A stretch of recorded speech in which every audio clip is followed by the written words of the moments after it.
Hi there. Welcome again to the Disability Law Show. So good to have you along. The next half hour, you're going to learn lots. I can tell you that much. You can always reach out any other time. James Fireman is here. Sivan Tumarkin is here. Best positive Google reviews is what I'm trying to say of any law firm in the country. And you can reach out. 1-855-821-5900 is the number. Email address if you want to use that, help@disabilityrights.ca. And I'll give you a few more contact and different ways to ask questions throughout the show as well. And later on today, guys, 3 important things to remember about your LTD adjuster. We're going to focus in on them for this show, but we always start off with the week that was. James, it's your go-round, pal. Sure. So given the time of year and such, people are traveling, I think it's probably a good opportunity to discuss travel restrictions and LTD policies. It's a topic that comes up quite frequently. So a lot of LTD policies, not all, but a lot of LTD policies will have a provision that will either prevent or limit the extent to which you are allowed to travel while you are on LTD or while you're claiming LTD. It could be even in the period while you're waiting to get approved. Where that happens, we see it in several different ways. Sometimes there's just a complete restriction. You can't leave the country. It's usually about the country, Canada. If there are restrictions, typically it'll say you can't go for more than 2 weeks or 30 days.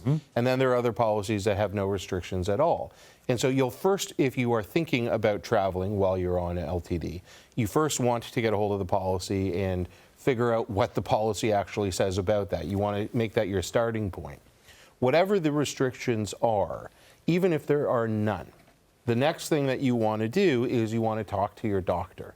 Talk to your doctor or your therapist, whoever is providing your primary treatment or treatments, and talk to them about the idea of traveling. Talk to them about what your plan is, how long you intend to go away, where you intend to go, what you intend to do while you're there, and first make sure that they say that it is reasonable for you to do this in whatever your condition is, and then ask for suggestions about how you can continue to get whatever treatment you are receiving while you are away. There are options available. If you are getting psychotherapy, oftentimes that can be done virtually. I understand it may not be as effective, but it is still on a temporary basis better than nothing. In terms of physiotherapy, oftentimes you might be able to find a suitable therapist wherever it is you're planning to travel and get some treatments while you are away. Whatever the case is, you want to have that in place. And then, particularly if you are planning to travel outside of whatever the boundary is in the policy, you're going to have to get permission from your insurer to do that. You want to make sure that you have your ducks in a row before. You want to make sure that you can present it to your insurer and say, okay, I would like to be able to go. I know that there's a restriction in my policy that says I need permission if it's more than 14 days or whatever it is. I've spoken with my doctors and they say it's okay, and here's what I'm going to do to maintain my treatment as I'm going away. If there is a particular purpose to your travel, you want to express that as well, especially if it is travel to see an ailing family member, for example. If that is the reason that you're intending to go away, it's really important that you put that to the insurer and that that's there in writing. Because if they're not prepared to give you permission to travel to see, perhaps you have a family member that you haven't seen in years that's dying and this is your last opportunity, they're not prepared to make provisions for you to be able to do that when you've done everything possible to show them that it is reasonable for you to go and that it won't set back your treatment. They're going to be in a lot of hot water. If they threaten to cut you off, even if they don't, if they just threaten to do that, that's really problematic for them. So you want to make sure that that is all out there in writing.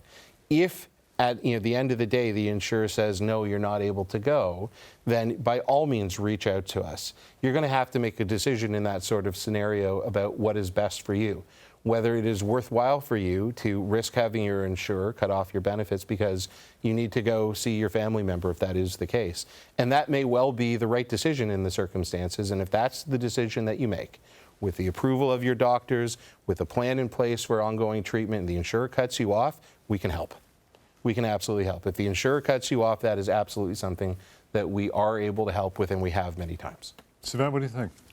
He covered everything. It's very tough. The only thing I'll say is I'll emphasize the last point, which is that people think that because there is a geographical restriction in the policy and then due to a good reason, a necessity, you had to travel, at that point the insurance cuts you off, people think, well, but I did do something wrong. They think that everything you do wrong entitles the insurance company to essentially apply the death penalty of the insurance contract, which is just to cut off benefits. And it's just not true. It's not true. And we've been very successful in helping people fight insurance. And by the way, when we get involved, insurance companies understand that they've made a mistake. Oftentimes, it's a trigger-happy adjuster that does that. And when it goes higher up the chain, once we get involved, it's a different tune that they're singing. Yeah, and it's a good point that you bring up, because it's not necessarily the case that even if you have traveled outside of the boundaries of what you're entitled to without permission in the policy, and even if it's without permission from your insurer, it is not necessarily the case that they're entitled to just cut you off. Most policies are worded such that if there was some basis for your insurer to not give you permission, all it would entitle them to do is to not pay you benefits during the time that you are outside the bounds of the policy, but it wouldn't allow them to actually cut you off. So you want to take a look at how that's worded as well. The other thing to be mindful of is COVID quarantine restrictions wherever you're traveling. If you are planning to travel to a place where you're going to have to be in quarantine for 2 weeks, and you have a 2-week limit on how long you're able to travel, you're obviously not going to be able to travel within that particular restriction. So you're going to need to get a permission in advance, but if there's a very good reason for your travel, your insurer better be approving you if you've gone through all those steps. And again, if they're not, we can help. Another website you guys can use anytime. Normally we reserve this for the Employment Law Show, but we'll do it here in the Disability Law Show, pocketemploymentlawyer.ca. Sivan, you like the section on disability law there, right? I do, because we find that many people who have employment law issues, of course we have employment law lawyers that help people who are having issues with their employers, and of course disability lawyers like ourselves, but oftentimes people have this crossover. They have issues with their long-term disability insurance companies at the same time that they're having issues with their employers, where the employer fires them when they're on disability or does something that they're not supposed to. And so this website, Pocket Employment Lawyer website that we created, is anonymous, it's free, it's very quick, and it tailors an answer to your specific scenario, within reason, of course. And it has a section that deals with long-term disability. And so if you have any questions about your long-term disability matter, you can go into that Pocket Employment Lawyer website and get answers not just about employment law, but disability law. And of course, at the end of that, if you want to get a more in-depth assessment for free, you click the button and it shoots an email to us, and we get in touch with you and we talk to you again for free, give you the advice you need. Otherwise, close the browser, we won't know you were there. But it's great for anyone that has any questions about employment law specific to their situation and disability issues that potentially come up.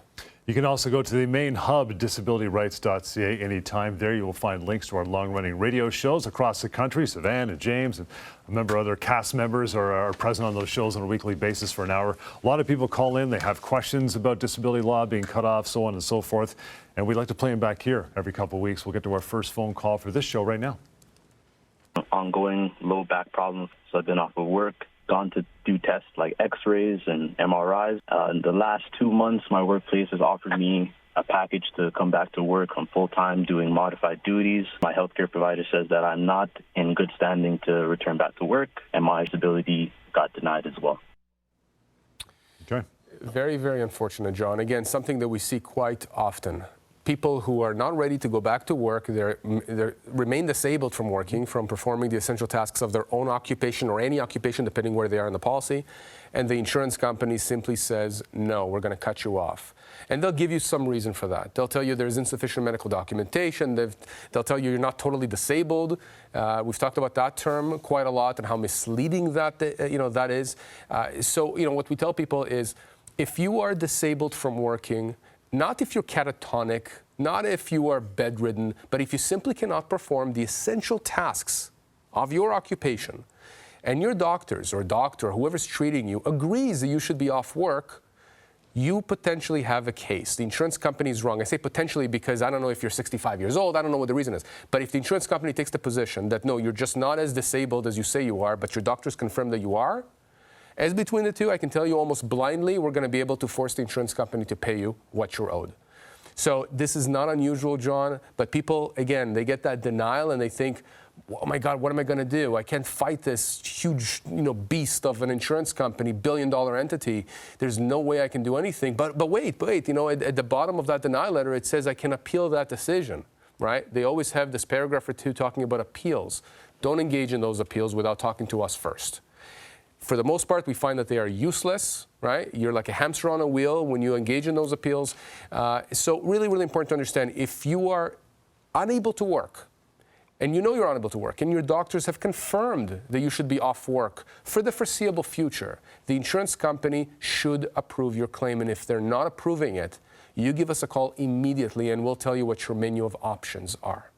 You know, Yeah, I can see you looking at me. You got a comment, James? well, I do. I'm Yeah. listening to this caller, and it's a bit of an odd situation because his doctor is telling him he can't go to work. His insurer is telling him that he can't. That's not so unusual. But the unusual part is that the employer was engaged and has these modified duties available for him. And that's where it can get a little bit sticky because there's really three different concerns here that we're talking about. There's what's best for your health. There's your relationship with your employer and your relationship with your insurer. And that is, in fact, the exact order that I would put those issues in terms of how concerned you should be about each one. Your health is number one. So you listen to your doctors first and foremost. If your doctors are telling you that you cannot go back to work, then you can't go back to work. If you go back to work against your doctor's orders and things go badly for you, that's problematic. But secondarily is your relationship with your employer. That's not unimportant. You want to make sure that you're maintaining a good relationship with your employer. And your employer in this situation is going on the information that they're getting from the insurance company because while you are applying for disability, they're not communicating with you directly. And so they've just been told by the insurance company, you're good to go, even though your doctors are saying that you're not. So you do have to manage that relationship with the employer. The good news is that's where we can be really, really helpful. In most cases, once we get involved in the process, we are able to briefly communicate with your employer that we have been hired to bring a claim against the insurer, not against the employer, and that this is something that the doctors, your doctors, are disagreeing with the insurer on, and that we're going to try and resolve that claim, but that you still want to work for your employer once you get medical clearance to do so. And in almost all cases, employers are going to see that, they're going to understand what it means, and they're going to say, okay, we're just going to leave this alone until you've resolved it with your insurer. But it's an important step because you want to make sure that your employer at least has some information and understands what's happening, because up until this point, all they hear is from the insurer, you're good to go. So we can certainly help with that. And if there is an issue with your employer, if it does for some reason go beyond that, which is very rare, we of course have many of the best employment lawyers in the country ready and able to help you if that's needed. And of course, John, we mentioned the pocket employment lawyer, and exactly this is the issue, right? Where you're having employment and disability issues. Again, we can help on both fronts. Coming up, short break, but we're going to get into this after the break, and that's what you should know about your insurance adjuster. That's on the way. In the meantime, the number to reach these two gentlemen or anybody at the firm, no problem, 1-855-821-5900, help@disabilityrights.ca. Stick around, we're coming back. People think you should go to the government to get severance pay. EmploymentLawyer.ca says that is a myth. Government can only help you get minimum severance, but not everything you're entitled to. Always check with the employment lawyer first at EmploymentLawyer.ca. If your long-term disability claim is denied, should you appeal? Appeals often fail because insurance companies control the process. So long as you appeal, you're playing by their rules.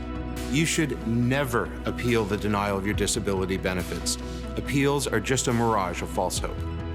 Don't. That's their process. Take it out of their hands and fight for your rights with our help. Go to disabilityrights.ca. Discover your rights, fight back, and get what you're owed. People think their employer can make changes to their job. EmploymentLawyer.ca says that is a myth. Your employer can't change your pay, hours, or duties. You may be entitled to full severance pay. Always check with the employment lawyer first at EmploymentLawyer.ca.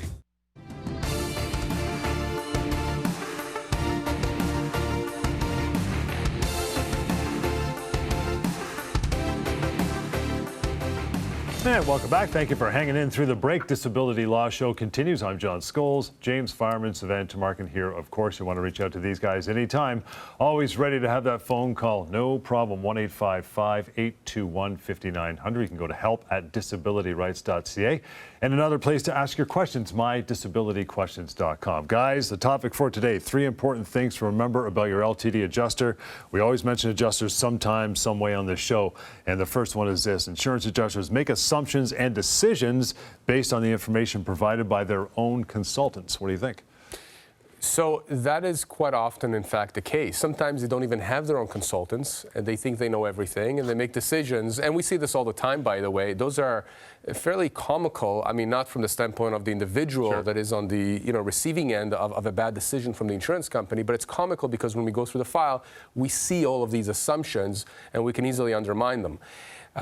But when it comes to their own consultants, look, many people out there contact us because they're told that they have to go see one of the insurance company's doctors or someone else, maybe not an MD, someone else that the insurance company says we need to do an assessment. Here's the day, here's the time. You got to go do it. And so they ask, do we have to go do it?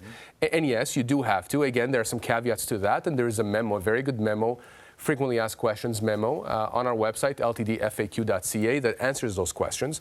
But what happens is that many of these consultants, you have to understand, they are hired by the insurance company to produce an opinion for whoever is paying them. And whoever is paying them is the insurance company. And that's why it's funny to me, especially when you're dealing with medical opinions from their consultants, when it's called an independent medical examination, because these are not independent.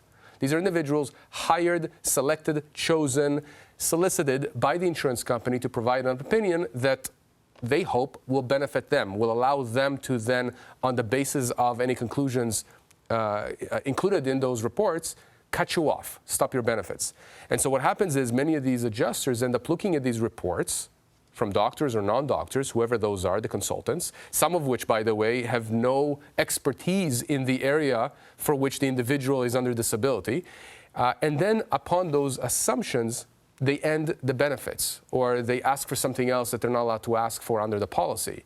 And that's a problem, obviously, but we can undermine that, right? We can undermine that fairly easily when we actually start drilling into it, look at the file, and understand what assumptions those adjusters have made.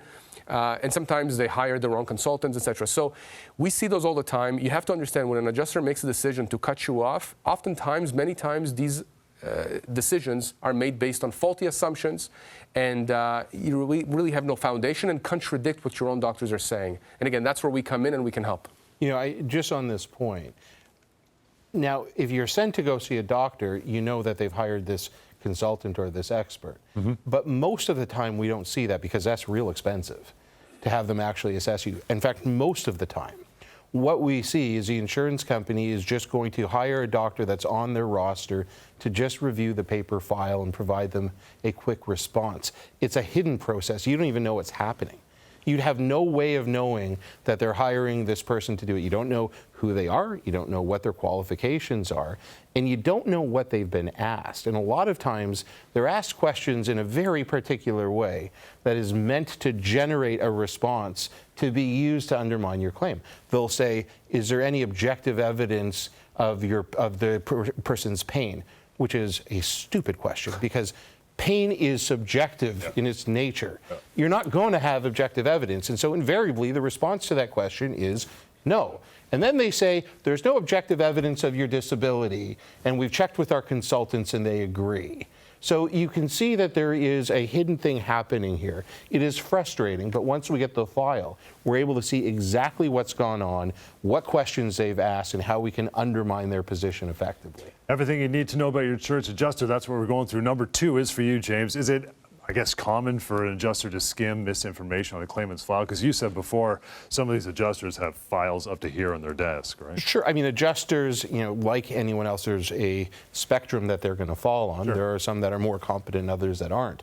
But you're quite right. Adjusters, by their nature, are almost always overworked, and I have to have at least some sympathy for that. That is going to be part of the issue, is the number of files that they're required to carry. But it's more than just the number of files. First of all, there's an incentive for them to miss some things in your file that might be helpful to you. There's also the issue that they're typically not that well trained. Whenever we do an examination in a case, we always ask about the training procedures and policies and what they're given. And it's shocking how little it is in some cases. Usually they will tail someone around for a week. There is no manual. There's nothing that they can refer to, and that's by design, by the way. There is nothing that they can refer to that will tell them this is what you do in this situation or this is what you do in that situation. They don't do that because then that can be used against them. But because of that, they have these adjusters that turn over all the time and have very little experience out there without the proper training. They have little guidance, and usually they have almost no understanding of medical documents or training. They certainly haven't gone to medical school. I won't hold that against them, but a lot of what they're dealing with is trying to interpret medical records. And unless they know the right questions to ask, they're not going to appreciate what they have. Number 3, you can expand on this one, Sivan. Adjusters are obligated to behave in good faith with claimants and should not cause additional stress or harm. So that seems like common sense, right? Yep. You have insurance so that you have peace of mind. That's what you are getting insurance for, or your employer has gotten insurance for you. That applies to house insurance, car insurance, travel insurance, and whatnot. That's the whole point. In fact, all the commercials for insurance companies about how they're going to be there for you when it rains and when you need them, right? Well, the reality is that sometimes, in fact, many times, unfortunately, it doesn't happen, and people call us in a panic and with tremendous anxiety because the adjusters are treating them almost like criminals, or they're acting towards them in a very aggressive way, unnecessarily so, and people don't know what to do. And what you need to understand is that the relationship between an individual, an insured person, and an insurance company is a defined relationship. It's not just contractual. It's not just a contract. It's not like you hiring someone to build out your basement, where you have a contract with this contracting company. It's much more than that. There is a fiduciary duty. I don't want to get into the legalities, but the courts in Canada have recognized that it is a special relationship. There is a power imbalance as well here between this mega company that is supposed to be taking care of you. That's what they've been paid premiums for, and you, the individual, especially in a case where you are vulnerable.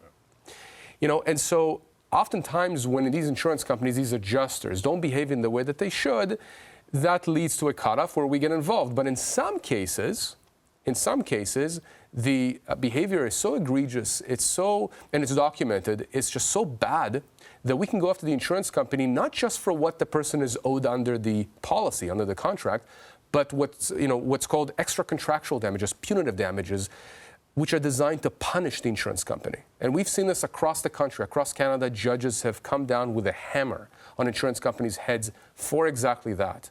And we do this all the time. We look for this kind of behavior, whether or not the person tells us, because oftentimes we find that the behavior from adjusters is simply uncalled for, unfair, and is actionable. So when we go through these kinds of claims, we don't just look at what is it that the insurance company owes our client, but have they treated our clients in such a way as to warrant additional damages, additional monies that should be paid to our client.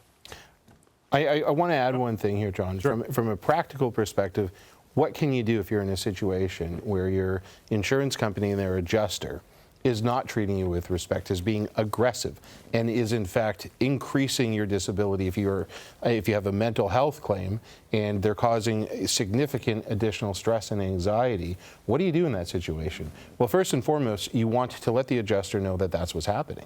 Say, your constant calls and the way that you're treating me is having a very negative effect on me. In writing. In writing, by email. I would request that all communication be done by email. They may not agree to it, but you want to make sure that that request has been made in writing so there's a record of it. Right. If they don't agree with that, if they don't allow you to do that, then that's going to be seen potentially as an unreasonable act on their part.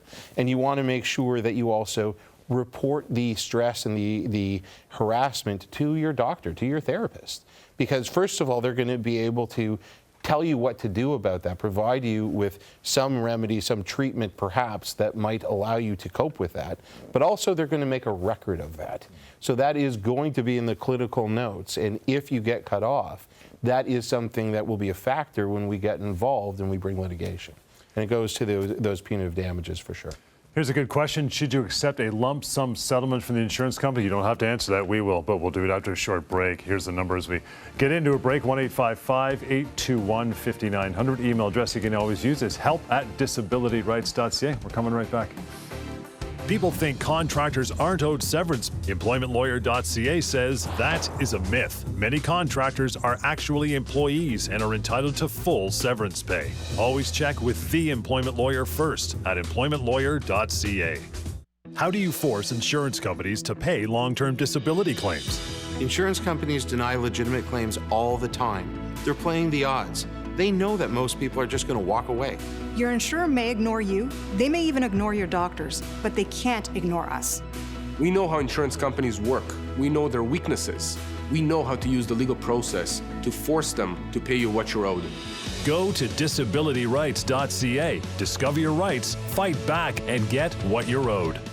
People think you are only owed 2 weeks' pay when you lose your job. EmploymentLawyer.ca says that is a myth. You may be owed much more than 2 weeks per year. Don't settle for less. Always check with the employment lawyer first at EmploymentLawyer.ca.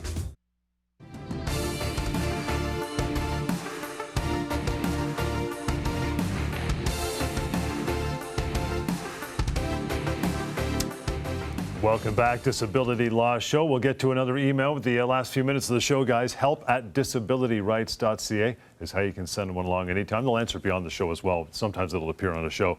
This one from Farah, guys, says, my husband is on LTD and CPP after ongoing treatment for cancer, which returned a decade after initial diagnosis and medical attention.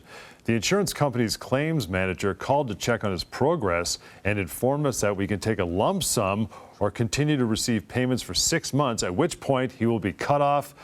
Which offer do we accept? Well, okay, so anytime an insurance company is making an offer for a buyout, you can assume that they're doing it because they think it is to their own advantage to do so. Makes sense. So have that as your framework when you approach it. Now, that doesn't automatically mean that you shouldn't accept it.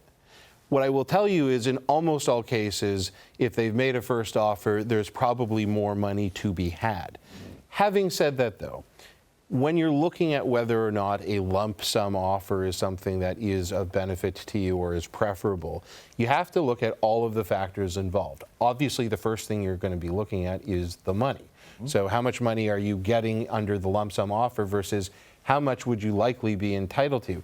Even if they say that they're going to cut you off in 6 months, that doesn't mean that that's going to be a legitimate cutting off of your benefits. And if it's not, then it's something where you could bring a legal claim and we could help you get more. So you want to understand what the potential is. But if you are going to have to go through the litigation, there is a process to that. There's some time that's going to be spent. And so if it's a matter of you're so fed up with your insurer that there's value to you in just getting rid of that relationship, then you have to think about what that value is. And that might be significant enough that it's going to be a benefit to you to weigh it towards the lump sum offer. You also have to think about what is likely to happen in the future. In this scenario, Farah's talking about her husband's cancer treatments. Now, I don't know what kind of cancer it is, I don't know what treatment it is, and I don't know how likely it is to recur. It may well be the case that 6 months from now he is going to be fine with a very low risk of a recurrence in the future and having to get future disability benefits. Or it may not be true. Depending on what that is, that's going to be a factor in the analysis as well. So it isn't simply just a matter of saying, where are you going to get more money? You have to think about all the factors involved, what is likely to happen in the future, what you're going to have to do in order to get a greater amount, if that's what you want, and what you're going to have to endure, how much time, how much effort it's going to be. Here's the thing. We can help you with that. So if your insurer has presented you with this lump sum offer, you're not on an island. You can call us. It is a perfectly free consultation. You can fill in those details that I'm talking about right now that I don't know from Farah's email here, and we can give you some advice, and we can help you make that decision. Quick question. I know we got to go. Sivan, should it not be a taxation thought too? If they're offering this lump sum at the beginning of the year as opposed to near the end of the year, it might make a difference in your taxes, right? It could, absolutely, John, and that's why James is right. You should contact us because we can talk about that. Plus, don't forget, there's going to be a release. There's going to be other documentation you may be asked to sign. You'll want somebody to review and advise you on that. So call us. Doesn't cost anything to talk to us. Farah, nicely done. Really appreciate you reaching out through that email. You can also follow up with a phone call. Same goes for you if you've watched the show today. Do that as well. 1-855-821-5900. It's help@disabilityrights.ca. Another place for you to ask questions freely, anonymously, mydisabilityquestions.com. And one of Sivan's favorite, I'll mention that off the back here, ltdfaq.ca. You can use that anytime as well. We'll catch you next time on the Disability Law Show.